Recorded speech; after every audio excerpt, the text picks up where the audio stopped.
You are watching Magic Box Entertainment.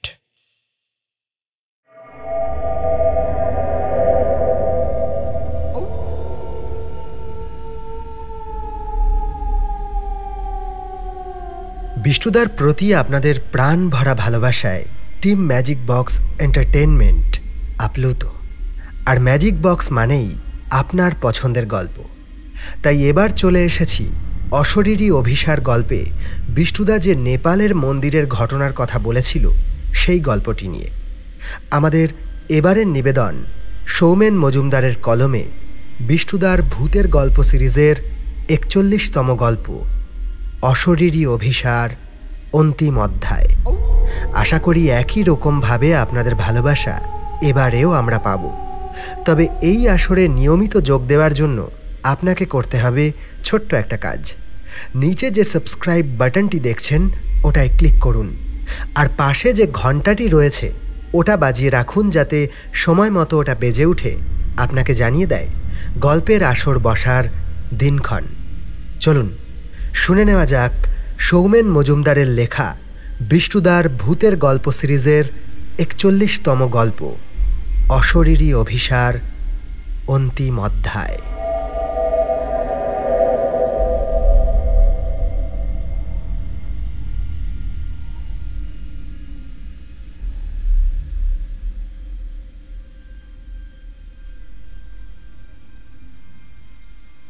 যদি বলি একটা যুগের অবসান ঘটল, তবে মনে হয় খুব একটা মিথ্যে বলা হবে না।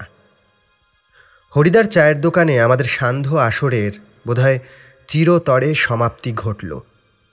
বিষাদ মাখা এই কথাগুলো বলছি, তার কারণ আমাদের ভালোবাসার বিষ্ণুদা আজ দুপুরে এ জন্মের মায়া ত্যাগ করেছে।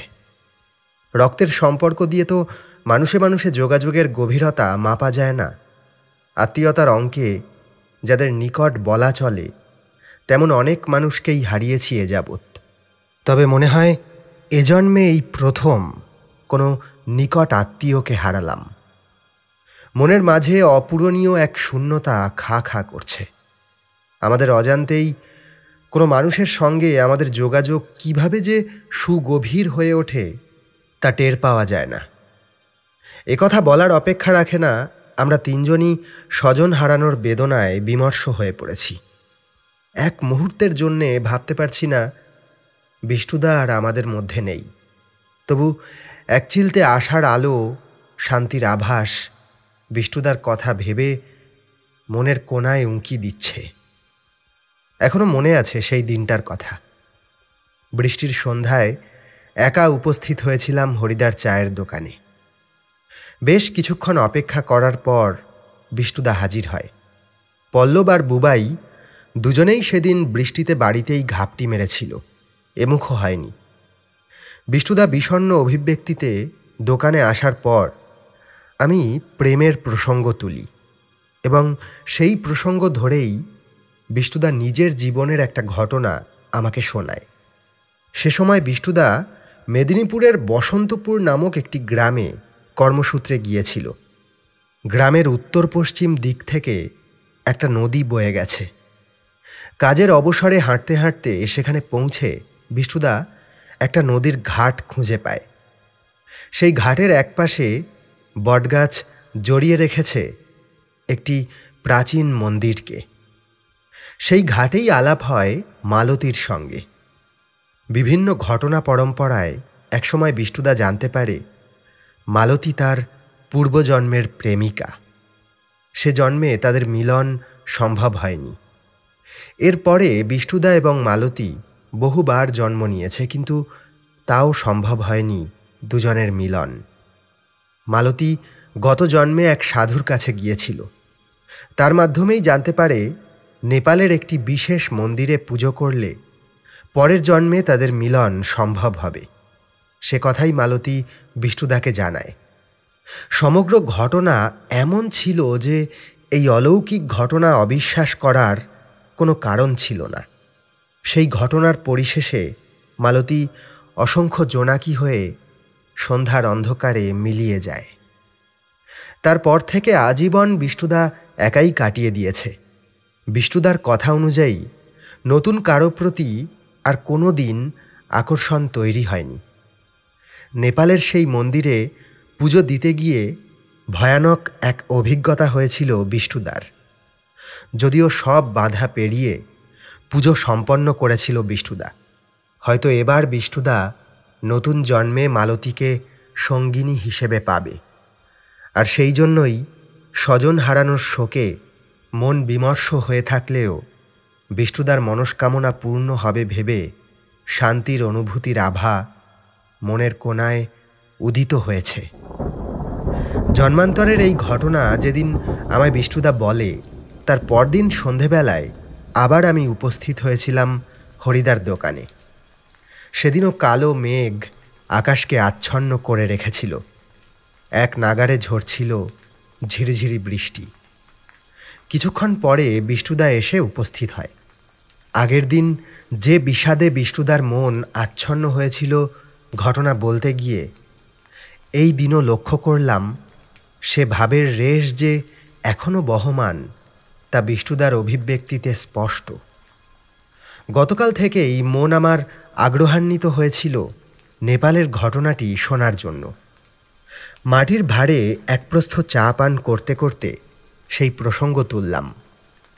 চা শেষ করে ভাঁড়খানা ভাঙা বালতিতে ছুঁড়ে ফেলে একটা সিগারেট ধরিয়ে বলতে শুরু করল বিষ্ণুদা। এর আগে পর্যন্ত আমি কখনো নেপালে যাইনি। যাওয়ার উদ্দেশ্য শুধুমাত্র সেই মন্দিরে পুজো দেওয়া। মালতীর আবেশ আমায় এমনভাবে জড়িয়েছিল যে অন্য কোনো ভাবনা সে সময় মাথায় ছিল না। যে কাঁটা আমাদের জন্মান্তর ধরে আলাদা করে রেখেছে তা উপড়ে ফেলার জন্য আমি একরকম চঞ্চল হয়ে উঠেছিলাম। নেপালে পৌঁছে মন্দির থেকে প্রায় 1 কিলোমিটার দূরে একটা হোটেলে উঠলাম, কারণ সেই মন্দিরের আশেপাশে কোনো হোটেল ছিল না। সম্পূর্ণ বিষয়টা আমি গোপন রেখেছিলাম নিজের মনে। আমি ছাড়া তখন এসব বিষয়ে কেউ কিছু জানত না। যে হোটেলে উঠেছিলাম তার পাশ দিয়ে বয়ে গেছে একটা পাহাড়ি নদী। নদীর জলের মাঝে মাথা উঁচু করে রয়েছে বিক্ষিপ্ত পাথরের দল। অন্য সময় হলে হয়তো ওই খরস্রোতা আমার মনে আনন্দের ভাব সৃষ্টি করত, কিন্তু তখন আমার যেন কিছুতেই মন ছিল না। পৌঁছানোর পরদিন সকালে হাঁটতে হাঁটতে চললাম সেই মন্দিরের দিকে। দূরে কুয়াশায় ঢাকা পাহাড়ের সারি চোখে পড়ছে। আঁকা বাঁকা পথ ধরে চলেছি আমি। এই পথ যানবাহন চলার মতো নয়, পায়ে হেঁটেই এ পথে যেতে হবে। পথের উপরে ছোট ছোট নুড়ি পাথর ছড়িয়ে ছিটিয়ে রয়েছে। সমতল ভূমিতে যত তাড়াতাড়ি পথ অতিক্রম করা যায় এমন পথে সময় তুলনামূলক বেশি লাগে। যদিও সে সময় বয়স আমার কম ছিল, এখন হলে ওই 1 কিলোমিটার পথ চলতে খুব কষ্ট হতো। যাই হোক, হাঁটতে হাঁটতে এক সময় এসে পৌঁছালাম সেই মন্দিরের সামনে। সম্পূর্ণ কাঠামোটা আমার চোখে পড়তে কেমন অদ্ভুত অনুভূতি হলো তা আমি ভাষায় ব্যক্ত করতে পারবো না। আশেপাশের পরিবেশের সঙ্গে বেমানান তা বলবো না, তবু যেন কেমন অস্বাভাবিক লাগলো। যেন এই মন্দির পৃথিবীর নয়, অন্য কোনো জগতের এক টুকরো পৃথিবীর এই জায়গায় বিচ্ছিন্ন হয়ে আবির্ভূত হয়েছে। নেপালের সাধারণ জনজীবন, প্রচলিত নকশার ধরন সবকিছুই এখানে অনুপস্থিত। কুচকুচে কালো পাথরের গায়ে খোদাই করে এই স্থাপত্য তৈরি করা হয়েছে। সামনে যে উঁচু উঁচু থামগুলো রয়েছে তা দেখলে নিজেকে অতি ক্ষুদ্র বলে মনে হয়। ওগুলো নিজেদের বিশালতা দিয়ে যেন মানুষের অহেতুক আত্মপ্রসাদকে ব্যঙ্গ করছে, যেন বলছে সব অহংকার তুচ্ছ জ্ঞানে ছুঁড়ে ফেলতে। মন্দিরের সামনে যে চাতাল, তাও কালো পাথরের তৈরি। চাতালে ওঠার আগে পায়ের জুতো জোড়া খুলে ফেললাম। তারপর বিস্মিত অভিভূত হৃদয়ে পা ফেললাম মন্দিরের চাতালে। সঙ্গে সঙ্গে আমার সমগ্র গায়ের লোম খাড়া হয়ে উঠে অদ্ভুত শিহরণ বয়ে গেল শরীর জুড়ে। মালতী আমাকে জানিয়েছিল এই মন্দিরেই 2000 বছর আগে সেই জন্মে আমার কাকার ছেলে আমার আর মালতীর যেন মিলন সম্ভব না হয় সেই কামনায় যজ্ঞ করেছিল। এই মন্দিরেই আমাকে পুজোর আয়োজন করতে হবে এবং তারপর মনের সমস্ত চিন্তাকে একাগ্র করে প্রার্থনা করতে হবে। এসব চিন্তা আমার মাথায় পাক খাচ্ছে।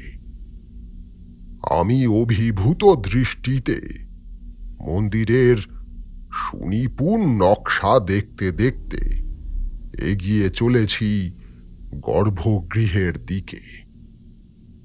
ধীর পদক্ষেপে একসময় মন্দিরের ভিতরে প্রবেশ করলাম। আমার সারা শরীর মনে তখন কেমন অদ্ভুত অনুভূতি হচ্ছে তা বলে বোঝাতে পারবো না। এমন বিশাল মন্দির, তবু কোনো মানুষ চোখে পড়ল না। ভিতরে পৌঁছাতে চোখ পড়ল বিশাল এক পাথরের মূর্তির দিকে। দেবী মূর্তির মুখাবয়বে নির্মল স্নেহময়ী হাসির আভাস। দেবী চতুর্ভুজা, কিন্তু এই জীবনে আমি এমন কোনো দেবী মূর্তি এর আগে দেখিনি। মাথার উপরে দুপাশে দুখানা শিংয়ের মতো। সে দুটো সম্ভবত রূপো দিয়ে বাঁধানো। মন্দিরের গর্ভগৃহের মৃদু আলোতেও তা চকচক করছে। দেবীর পায়ের নিচে যে বাহন রয়েছে তার আকৃতি অনেকটা বাদুড়ের মতো, তবে সেই অজ্ঞাত আকৃতির মুখাবয়ব কোনো রাক্ষসের মতো। দেবীর মুখের হাসিটুকু ছাড়া বাকি সব কিছু মনে ভয়ের সঞ্চার করে। সময়টা বিকেলের দিকে। বাইরে ঝলমলে রোদ উঠেছে। এ সময়ে যে এমন কিছু ঘটতে পারে তা আমার কল্পনার অতীত। আমায় হতবাক করে হঠাৎ আমার চারপাশ কেমন কালো অন্ধকারে ছেয়ে গেল। ঠিক অন্ধকার নয়, যেন কোনো কালো ধোঁয়া নিজের ডালপালা মেলে সব কিছুকে গ্রাস করল। সব কিছু নিজের রং পরিত্যাগ করে কেমন বিবর্ণ হয়ে উঠল। আর সেই কালো ধোঁয়ার আস্তরণের ওপারে হঠাৎই দেবীর প্রশান্ত হাসি মাখা মুখাবয়বের উপরে চোখ দুখানা জল জল করতে লাগল। চোখে কাউকেই দেখতে পেলাম না, কিন্তু মনে হলো আমার চারপাশে উপস্থিত কালো ধোঁয়ার মাঝে মিশে কারা যেন ফিসফিস করে কথা বলছে। অনুভব করতে পারলাম অজ্ঞাত ভয় আমার মনে ধীরে ধীরে সঞ্চারিত হচ্ছে। আমার গায়ের লোম খাড়া হয়ে উঠেছে। শিরশিরে ঠান্ডার অনুভূতি যেন আমার শিরা উপশিরায় প্রবাহিত হচ্ছে। আমার চারপাশে হঠাৎ উপস্থিত সেই কালো ধোঁয়াও ক্রমাগত আমার চোখে ঝাপসা হয়ে উঠছে। এই অবস্থাকে কিভাবে ব্যাখ্যা করা যায় আমি জানি না।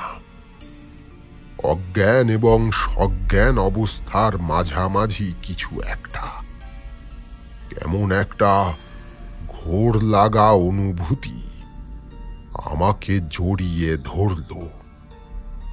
আমার চেতনা যেন আলোর গতিতে পিছিয়ে যেতে লাগল জন্ম জন্মান্তরে। পরপর অচেনা দৃশ্যপট ভেসে উঠতে লাগল চোখের সামনে। শরীর যেন পাথরের মূর্তি হয়ে গেছে। আর এরপরেই একটা দৃশ্য আমার চোখে স্থির হয়ে ভেসে উঠল। এ দৃশ্য আমি কখনো দেখিনি, অথচ যেন জানি কি ঘটছে, কি ঘটবে। দেখলাম ওই অজ্ঞাত দেবী মূর্তির সামনে যজ্ঞের আয়োজন করা হয়েছে। তার এক প্রান্তে বসে আছে যে, তাকে আমি কখনো দেখিনি, তবু চিনি। সে আমার পূর্বজন্মের কাকার ছেলে। ধ্যানমগ্ন মুদিত চোখ, যজ্ঞকুণ্ডের অপর প্রান্তে মুণ্ডিত মস্তক, কালো আলখাল্লার মতো কিছু পরিহিত এক অবয়ব। তার চোখও বন্ধ। এক নাগাড়ে বিড়বিড় করে সে অজানা মন্ত্র উচ্চারণ করে চলেছে। আর কেউ নেই মন্দিরে। ঝিম ধরানো এক গন্ধে মন্দিরের এই গর্ভগৃহ ভরে উঠেছে। হঠাৎ করে মন্দিরের সমস্ত কিছু কাঁপতে আরম্ভ করল। মাটিতে স্থির হয়ে রইল দুটো মানুষের মূর্তি, যজ্ঞকুণ্ড আর দেবী মূর্তি। কাঁপতে কাঁপতে অন্যান্য সব কিছু অস্বাভাবিকভাবে বাতাসে ভাসতে লাগল। তারপর কোথা থেকে যেন একরাশ ঝোড়ো বাতাস ঢুকে পড়ল সেখানে।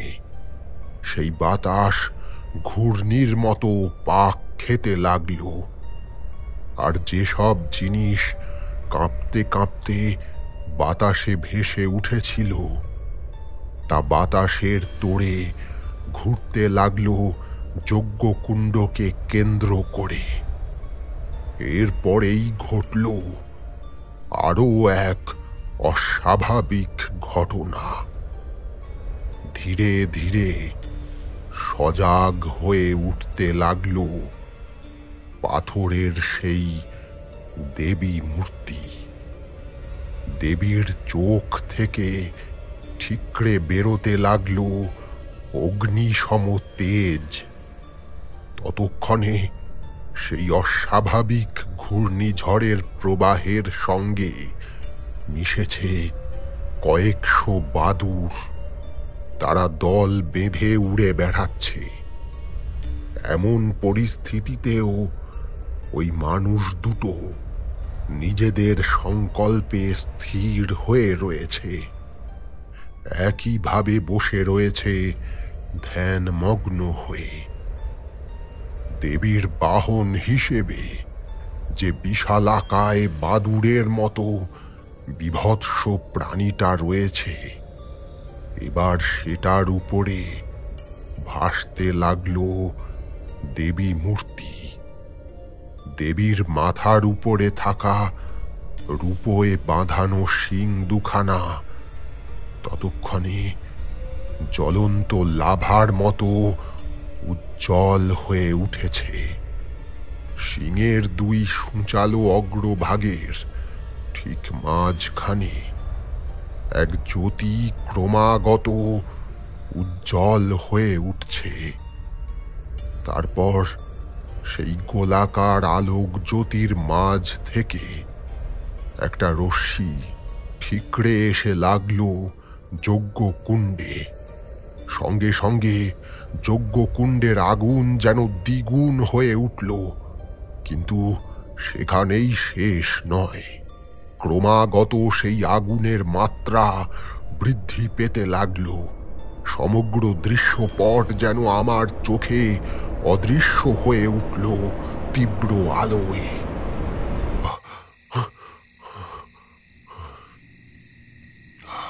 সেই আলোর আঘাতে আমি সজাগ হয়ে উঠলাম। ধাতস্থ হতে সময় লাগল। একটু সুস্থ হওয়ার পর বুঝতে পারলাম আমি সেই দেবী মূর্তির সামনে মেঝেতে শুয়ে রয়েছি। শরীর বড় ক্লান্ত, হাত পা নাড়ানোর ক্ষমতা যেন লোপ পেয়েছে। খিদের জ্বালায় পেটে যন্ত্রণা হচ্ছে। তাকিয়ে দেখলাম বাইরে অন্ধকার। তবে কি আমি সেই সকাল থেকে এই মন্দিরের মেঝেতে পড়ে রয়েছি? হয়তো তাই। অনেক কষ্ট করে কোনো ক্রমে উঠে দাঁড়ালাম। বিগ্রহের সামনে তখন মস্ত বড় একটা প্রদীপ জ্বলছে। সেই আলোর শিখা এমন প্রবল যে তার দীপ্তিতে মন্দিরের প্রতিটা কোণা আলোকিত হয়ে উঠেছে। এখন দেবী মূর্তি স্থির, সেই একই রকম ভাবে নির্মল হাসি মাখা মুখে তাকিয়ে রয়েছে। হাত ঘড়িতে সময় দেখলাম সন্ধ্যা 7টা বাজে। আর এখানে অপেক্ষা করা উচিত নয়। যত শীঘ্রই সম্ভব কিছু খাবার প্রয়োজন। তাড়াতাড়ি সেখান থেকে বেরিয়ে হোটেলের দিকে এগিয়ে চললাম। এসব অঞ্চলের সন্ধ্যা আমাদের এখানের মতো নয়। কেমন অতিলৌকিক নিস্তব্ধতা বিরাজ করছে চারদিকে। সকালে যখন এখানে এসেছিলাম তখনও আসার পথে কোনো লোকজন এদিকে নজরে পড়েনি। এখন এই সন্ধ্যার অন্ধকারেও আশেপাশে কোনো মানুষের চিহ্ন নেই। যেন এক মৃত্যুর রাজপথ এটা। শরীরে সেই ক্ষমতা নেই যে দ্রুত হেঁটে হোটেলে পৌঁছাবো। অতএব পাথুরে এবড়ো খেবড়ো পথে বুঝে বুঝে পা ফেলতে লাগলাম। নিস্তব্ধতা এখানে এমন প্রকট যে আমার নিজের শ্বাস প্রশ্বাসের শব্দ পর্যন্ত অস্বাভাবিক প্রতিধ্বনি হয়ে কানে পৌঁছাচ্ছে। আধ ঘন্টা পর হোটেলে পৌঁছে আগে খাবার দিতে বললাম আমার ঘরে। আমি পোশাক বদলে তৈরি হতে হতে ঘরে খাবার পৌঁছে গেল। ওই মুহূর্তে বিস্বাদ খাবারও আমার কাছে অমৃত মনে হতো। গোগ্রাসে খেয়ে ফেললাম সবটুকু। খিদে পেটে সারাদিন পর খাওয়ার ফলে শরীর কেমন অবসন্ন হয়ে এলো। বসে থাকতে পারলাম না। মিনিট 10 পরেই বিছানায় টান টান হয়ে শুয়ে পড়লাম। নির্দিষ্ট করে বলতে পারবো না, তবে খুব অল্প সময়ের মধ্যেই গভীর ঘুম আমায় আচ্ছন্ন করল। রাত তখন কটা হবে জানি না। হঠাৎ যেন তীব্র ঠান্ডা অনুভব করতে লাগলাম। বিছানা কম্বল সমস্ত কিছু ভেজা মনে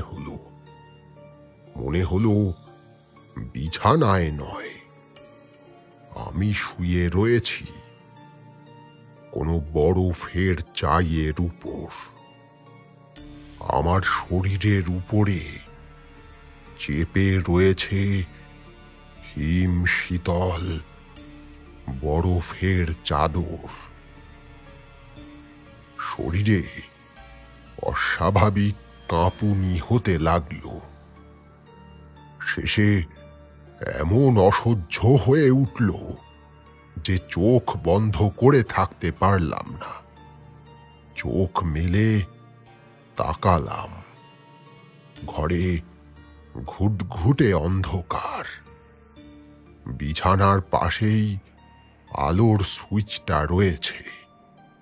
সেদিকে হাত বাড়াতেই মনে হলো অন্য একটা হাত আমার হাত স্পর্শ করল। সে হাতও বরফের মতো ঠান্ডা। একটা শীতল নিঃশ্বাস আমার মুখের উপরে এসে পড়ল এবং এরপরেই কল্পনাতীত মায়াময় পরিবেশ রচিত হল সেই ঘরের মাঝে। একসঙ্গে দপ করে জ্বলে উঠল অগণিত জোনাকি। বিক্ষিপ্তভাবে উড়ে বেড়াতে লাগল ঘরের মাঝে। আর সেই আলোতেই মৃদুভাবে আলোকিত হয়ে উঠল সম্পূর্ণ ঘর। পরক্ষণে সেই মায়াময় আলোর মাঝে জমাট বাঁধতে শুরু করল কিছুটা কালো ধোঁয়া। সে ধোঁয়া উড়ছে বটে, তবু মনে হয় তার চলন স্বাভাবিক নয়। নির্জীব ধোঁয়া যেমন বাতাসে ভাসে তেমন নয়, বরং ওই কালো ধোঁয়ার যেন প্রাণ রয়েছে। তবে সে প্রাণ নাকি অলৌকিক কিছু, তখন আমি তা জানতাম না। সকালের ঘটনার পর অলৌকিকতায় অবাক হওয়ার মতো প্রতিক্রিয়া আমার মন থেকে কোথাও যেন হারিয়ে গেছে। বরং মনে হচ্ছে এই সকল অলৌকিকতা অত্যন্ত স্বাভাবিক। পরিশেষ কি শুধু সেটুকু জানার আগ্রহে বিস্মিত অভিভূত অভিব্যক্তিতে তাকিয়ে থাকা ছাড়া কিছুই করার নেই। তবু এমন ঘটনা সচক্ষে দেখলে মনে ভয়ের অনুভূতি যে জন্ম নেবে তা অত্যন্ত স্বাভাবিক, কিন্তু সেই রাত্রে এরপরে এমন কিছু ঘটল যে ভয় মুহূর্তের জন্য সম্পূর্ণ মুছে গেল। কালো ধোঁয়ার উপরে জোনাকির দল এমন ভাবে উঠতে লাগল যার ফলে তৈরি হলো অক্ষর, এবং একটু একটু করে চোখে ভেসে উঠল জোনাকির আলোয় লেখা, আমি মালতী। অলৌকিক ঘটনা প্রবাহের মাঝে ওই মুহূর্তে আমার মন যেন আনন্দে ভরে উঠল। মন যেন খুশিতে উল্লাস করে বলল, আমি একা নই। তারপর আবার এলোমেলো হয়ে গেল জোনাকির দল। পরক্ষণে আবার তৈরি হল নতুন শব্দের সারি। এখন লেখা রয়েছে, আগামীকাল রাত্রি 12টায় পুজোর আয়োজন, তোমার পরীক্ষা। আমার পড়া শেষ হওয়া মাত্র দপ করে জোনাকির দল নিভে গেল। নিশ্ছিদ্র অন্ধকারে ভরে উঠল ঘরখানা।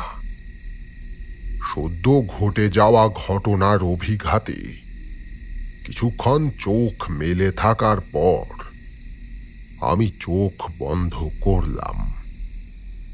কিছুক্ষণ পরেই ঘুমিয়ে পড়লাম।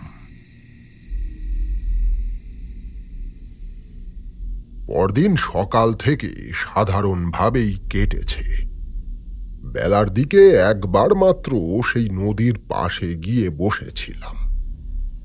মন্দিরে আমি কোনো মানুষের দেখা পাইনি। কিভাবে কি পুজোর আয়োজন হবে তা আমি জানি না।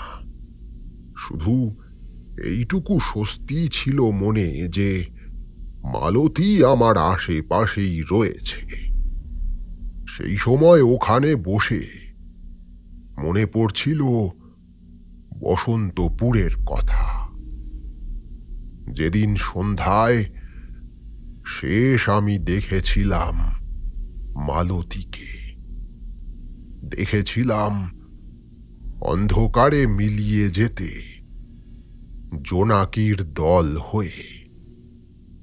সম্ভবত এই ঘটনাই আমার মনে অলৌকিকতা সম্পর্কে বিশ্বাস দৃঢ় করেছিল। আমার জীবনের সঙ্গে জড়িয়ে এমন এক ঘটনা যার মাঝে মিশে আছে জীবনের অসীম সৌন্দর্য এবং ভয়াবহতা। মানবিক চেতনা জাগ্রত হওয়ার পর থেকে আজ এই সময় পর্যন্ত যুগে যুগে মানুষের ভালোবাসার মাঝে অন্তরায় হয়ে দাঁড়িয়েছে মানুষেরই আদিম প্রবৃত্তি, যে প্রবৃত্তি মানুষকে অপরাধের দিকে ঠেলে দেয়, মিথ্যার জাল বনে অন্যায়কে আপন করতে শেখায়। তবু ইতিহাস বারবার প্রমাণ করেছে সত্য অপরাজেয়। অন্ধকারের পাকে তাকে সাময়িকভাবে জড়িয়ে ফেলা যায়, তবে সময়ের তীক্ষ্ণ ফলার আঘাতে এক সময় সেই অন্ধকার ছিন্ন হয়। জানি না আজ রাতে কি ঘটতে চলেছে, তবু যে অন্ধকার, যে প্রতিবন্ধকতা সামনে এসে দাঁড়াক, আমায় তা জয় করতেই হবে। সন্ধ্যার সময়টা হোটেলে বসেই কাটল। 11টার পর যখন হোটেল থেকে বেরোচ্ছি তখন হোটেলের লোকজন বিষয়টায় আপত্তি করেছিল, অর্থাৎ এই অসময়ে আমি হোটেল থেকে বেরিয়ে যাচ্ছি এই বিষয়ে। কিন্তু এখন যেমন প্রশাসন এই বিষয়গুলো খেয়াল রাখে, তখনকার দিনে এমন ছিল না। সামান্য কথা বলে বিষয়টির সমাধান করা গেল। বেরিয়ে পড়লাম। চারদিকে অন্ধকার ঘুটঘুট করছে, সাদা ধোঁয়ার মতো কুয়াশা মেঘের মতো ভেসে রয়েছে দূরে দূরে। সাবধানে ধীরে সুস্থে পাথুরে পথ ধরে এগিয়ে চলেছি আমি। ভালোবাসার কি অপূর্ব মায়া! জন্ম জন্মান্তর আগে যে বিচ্ছেদ আমার জীবনকে তছনছ করেছিল, তাকে আবার নতুন করে গড়তে আমি এই জন্মের সব মায়া ভুলে গেছি। মন্দিরের সামনে যখন এসে পৌঁছালাম, তখন মন্দিরের চূড়ার ওপাশে আধ খাওয়া একখানা চাঁদ আকাশে উজ্জ্বল হয়ে রয়েছে। কেমন সন্দেহ হলো মনে। গতকাল যেমন দেখেছিলাম, আজ যেন এ মন্দিরের পরিবেশ তেমন নয়। জনহীন নিষ্প্রাণ মনে হয়েছিল গতকাল, আজ মনে হলো কেউ রয়েছে এখানে। চাতালের চার কোণায় চারটে প্রদীপ জ্বলছে। মৃদু বাতাসে প্রদীপের শিখা কাঁপছে, তবু নিভে যাচ্ছে না। আমি চাতাল পার করে মন্দিরের ভিতরে প্রবেশ করলাম। পাথরের মেঝে যেন বরফের মতো হয়ে আছে। মন্দিরের ভিতরেও প্রদীপ জ্বলছে। গতকাল সন্ধ্যায় যে প্রদীপটা জ্বলছিল সেটা। আশ্চর্য হলাম দেখে, গতকাল ঘোরের মুহূর্তে যেমন যজ্ঞকুণ্ডে আগুন জ্বলতে দেখেছিলাম, ঠিক তেমন একটা যজ্ঞকুণ্ড একই জায়গায় সাজানো রয়েছে। তবে তাতে এখনো অগ্নিসংযোগ করা হয়নি। হঠাৎই বুকের ভিতরটা কেমন শূন্য মনে হলো। ভয়ঙ্কর কোনো আশঙ্কা আমায় অনুসরণ করতে লাগলো। কিন্তু কাউকে তো দেখতে পাচ্ছি না। মালতী যে আমায় আজ এখানে আসতে বলল। আমি সেই যজ্ঞকুণ্ডের সামনে বসে পড়লাম। তাকিয়ে রইলাম সামনে থাকা পাথরের বিগ্রহের দিকে। সময় যেন অত্যন্ত ধীর গতিতে বইছে। পাথরের মূর্তি নির্মল, কোনো প্রকার বিভৎসতার লেশ মাত্র নেই। এক দৃষ্টে আমি তাকিয়ে রয়েছি। এমন সময় মৃদু পদশব্দ কানে এলো। ঘাড় ঘুরিয়ে দেখলাম একজন দীর্ঘকায় গেরুয়া বসন পরা, মুন্ডিত মস্তক মাঝবয়সী পুরুষ উপস্থিত হয়েছেন। তার হাতের উপরে একটি পুষ্পপত্র। মেঝেতে বসে আমি দেখতে পেলাম না কি রয়েছে তাতে। লোকটিকে দেখলে মনে কেমন ভক্তির ভাব উৎপন্ন হয়। এসে লোকটি যজ্ঞকুণ্ডের এক পাশে বসল। তারপর অনুরূপ পোশাক আশাক পরিহিত আরো জনা দশেক লোক এসে আমাকে এবং যজ্ঞকুণ্ডকে বেষ্টন করে গোল হয়ে বসল। গতকাল থেকে ঘটনা নিজের খেয়ালে ঘটে চলেছে। আমার চিন্তা শক্তির থেকে তার দূরত্ব অনেক, তাই আমিও চুপ থাকাই শ্রেয় বোধ করলাম। যজ্ঞকুণ্ডের পাশে বসা সেই লোকটি ধ্যানমগ্ন হয়ে চুপ হয়ে রয়েছেন। আশেপাশে বাকি যারা রয়েছে তারাও দেখলাম একইভাবে চোখ বন্ধ করে ধ্যানমগ্ন হয়েছেন। আমিও তো এখানে এসেছি মনের সমস্ত ইচ্ছা শক্তি দিয়ে প্রার্থনা করার জন্য, তাই আমিও চোখ বন্ধ করলাম। আমার মন আকুতি মিনতি করতে লাগলো সামনের ওই পাথরের বিগ্রহের কাছে।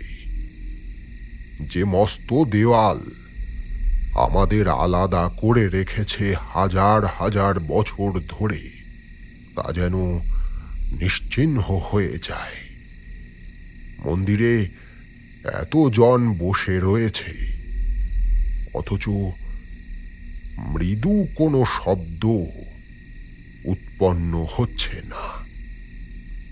অসীম এক নিস্তব্ধতা যেন সমগ্র জগৎ জুড়ে। এভাবে কতক্ষণ কাটল তার হিসেব আমি জানি না। হঠাৎ মৃদু একটা শব্দ কানে যেতে চোখ মেলে দেখলাম যজ্ঞকুণ্ডে অগ্নিসংযোগ করা হয়েছে। বেলকাঠের স্তূপ দাউ দাউ করে জ্বলছে। এখন সেই লোকটি চোখ মেলে রয়েছেন। বাকি যারা রয়েছে তারা অবশ্য একইভাবে চোখ বন্ধ করে রয়েছে। আমি যে এখানে রয়েছি সশরীরে এক জলজ্যান্ত মানুষ, তা যেন সবাই সম্পূর্ণ উপেক্ষা করছে। আমিও চুপ রইলাম, অপেক্ষা করতে লাগলাম ঘটনা প্রবাহের। কিছুক্ষণ কেটে যাওয়ার পর গতকাল ঘোরাচ্ছন্ন অবস্থায় দেখা ঘটনার পুনরাবৃত্তি ঘটতে শুরু করল। ধীরে ধীরে বিবর্ণ হতে লাগলো সব কিছু। কালো ধোঁয়া যেন হঠাৎ করে কোথা থেকে উপস্থিত হয়ে শিরা উপশিরার মতো ছড়িয়ে পড়তে লাগলো। অনুভব করলাম ধরিত্রী যেন কাঁপতে শুরু করেছে।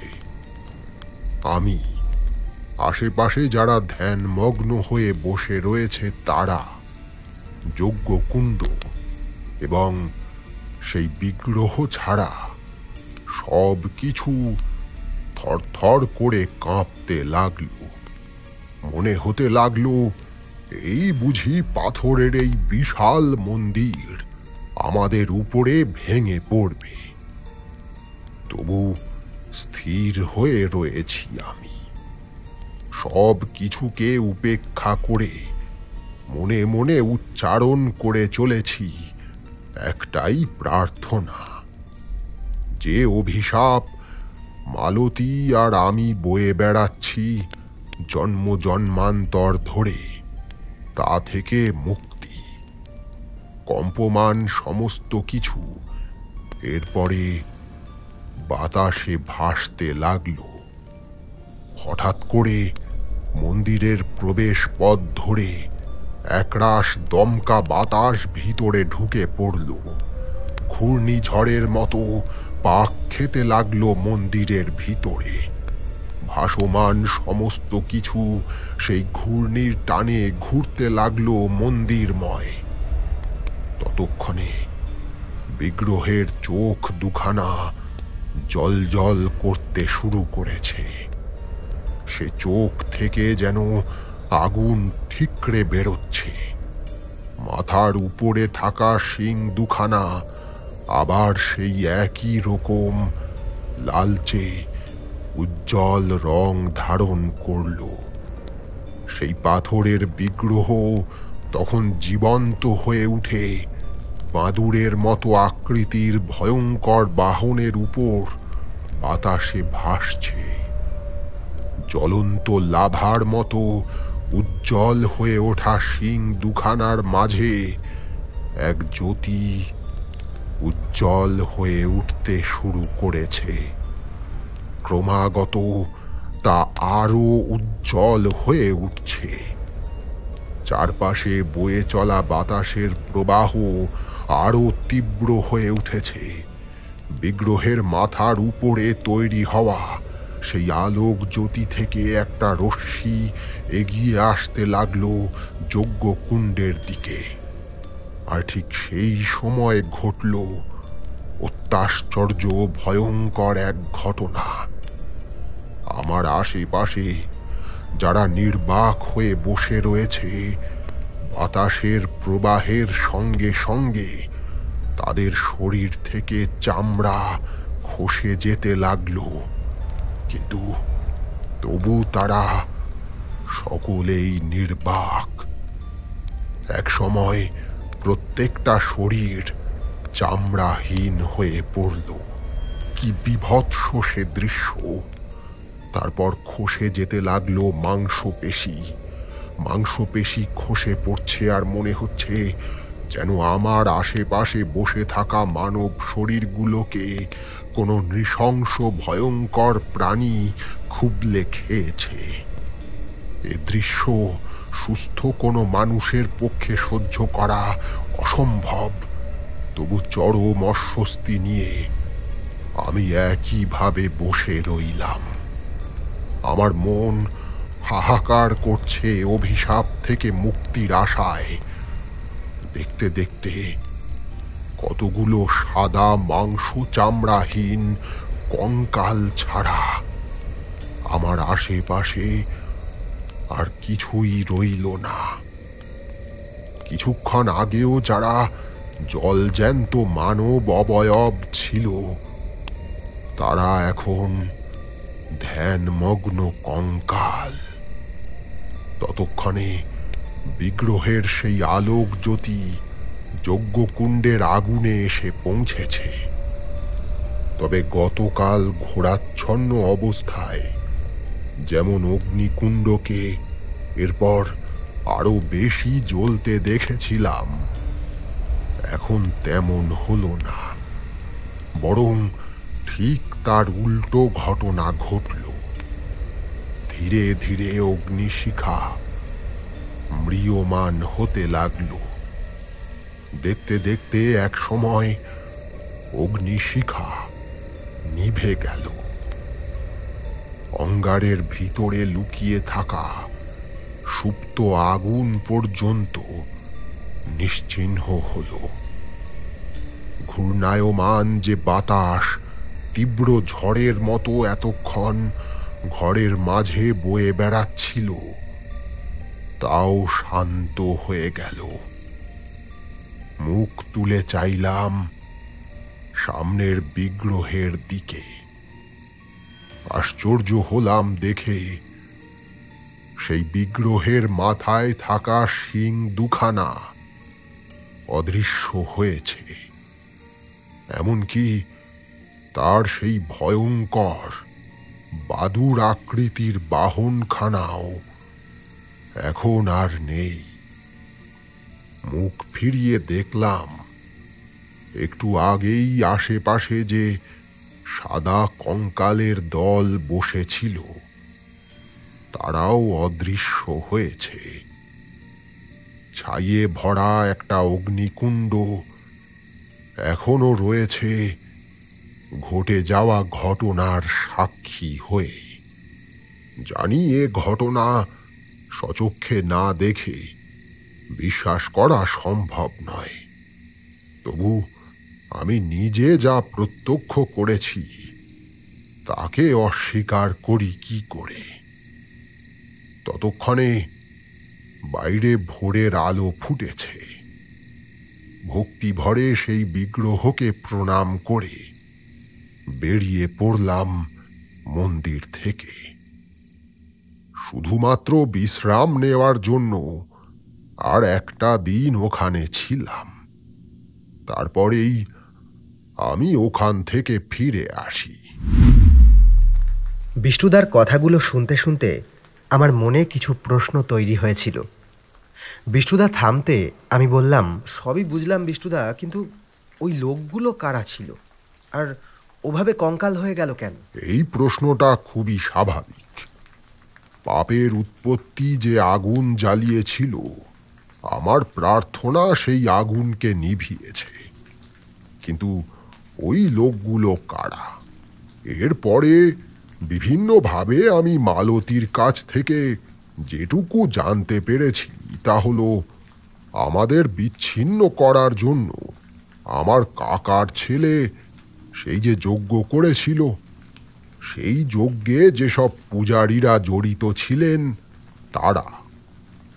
তারাও এই পাপের জন্য এতদিন মুক্তি পায়নি। তারা ছিল দুরাত্মার সহযোগী। আমার প্রার্থনায় যেমন আমাদের বিচ্ছেদের প্রাচীর চূর্ণ হয়েছে, তেমনি ওই অতৃপ্ত আত্মারা মুক্তি পেয়েছে। তাই তারাও সহযোগিতা করেছে পুজোর আয়োজন করতে। তবে ঘটনা এখানেই শেষ নয়। এর বছর দুয়েক পরে কয়েকজনকে সঙ্গে নিয়ে আমি নেপালে ঘুরতে গেছিলাম। বিভিন্ন জায়গায় ঘোরার সঙ্গে সেই হোটেলে 2 দিন কাটানোর পরিকল্পনাও আমার ছিল। জায়গাটাকে সেই সময় তো ভালো করে উপভোগ করতে পারিনি, তবে এটুকু জানতাম প্রাকৃতিক সৌন্দর্যে ভরপুর সেই জায়গা। সেই টানেই আবার যাওয়া। ওই নদীখানার কথা আমার বারবার মনে পড়ত, যদিও আমি যে ওখানে আগেও গিয়েছিলাম সে কথা সঙ্গে যারা ছিল তাদেরকে জানাইনি। যেদিন ওই হোটেলে উঠলাম তার পরদিন সকালে একাই হাঁটতে হাঁটতে সেই মন্দিরটার দিকে গেলাম। মন্দিরটাকে দেখলে সেই স্মৃতিগুলো জীবন্ত হয়ে উঠবে এমন ভাবনা মনে ঘুরপাক খাচ্ছিল। কিন্তু কাছাকাছি পৌঁছে যা দেখলাম তাতে হতবাক হয়ে গেলাম। মাত্র 2 বছর আগে মন্দিরটাকে আমি দেখে গিয়েছি। পাথরের তৈরি মজবুত মন্দির, কিন্তু এ কি দেখছি আমি? কোথায় সেই মন্দির? পুরনো কোনো স্থাপত্যের ধ্বংসাবশেষ এখানে আছে ঠিকই, কিন্তু তা প্রায় জমির সঙ্গে মিশে গেছে। অবস্থা এমন যে ওখানে কি ছিল দেখে আন্দাজ করাও অসম্ভব। তবে কি মন্দিরটা মানুষ নিজের প্রয়োজনে ভেঙে ফেলেছে, নাকি সরকারি উদ্যোগে এমন ঘটনা ঘটেছে? কিন্তু এমন স্থাপত্য তো সরকার বরং সংরক্ষণ করে। মনে ধোঁয়াশা তৈরি হলো। ফিরে এলাম হোটেলে। 2 বছর আগে এসে সেই রাতে কোথায় গিয়েছিলাম সে কথা কাউকে জানাইনি। এবার হোটেলের লোকের সঙ্গে কথা বললাম সেই বিষয়ে, কিন্তু তারা যা জানালো তাতে আবার একবার বিস্মিত হলাম। বেশ অনেকের সঙ্গেই কথা বলে এ বিষয়ে যা জানতে পারলাম তা হলো, শোনা যায় ওখানে একটা মন্দির ছিল প্রাচীন কালে, কিন্তু এখন এমন কোনো জীবিত মানুষ নেই যে সেই মন্দিরটাকে সচক্ষে দেখেছে।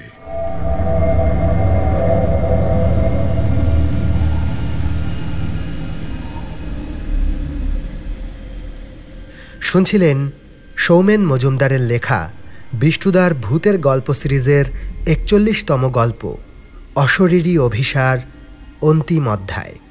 আপনাদের সঙ্গে ছিলাম আমি সৌমেন। গল্পটি কেমন লাগলো অবশ্যই জানান কমেন্ট বক্সে। ভালো লাগলে লাইক এবং শেয়ার করুন। চ্যানেলে নতুন হলে সাবস্ক্রাইব করুন। কোনো গল্পের আপডেট যাতে মিস না হয় সেজন্য বেল আইকনটি ক্লিক করে রাখতে ভুলবেন না।